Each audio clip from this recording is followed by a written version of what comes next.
od 1400 nawet prawie do 1800 euro miesięcznie. Jak można aplikować o taką pracę albo o staż w Parlamencie Europejskim? Każda instytucja ma swój program staży i swoje zasady.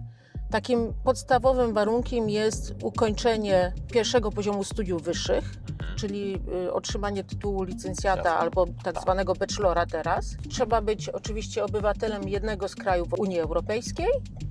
I kolejny warunek jest taki, poza językiem ojczystym trzeba znać jakiś inny język europejski na poziomie zaawansowanym. Staże, które są po studiach, są płatne w większości instytucji. Czasami jest możliwość odbycia stażu niepłatnego, jeśli ktoś jeszcze nie ukończył studiów, a ten staż jest wymagany jakby w programie studiów. To wtedy ten staż odbywa się bezpłatnie. Tak, to praktyki studenckie. Takie takie. praktyki studenckie.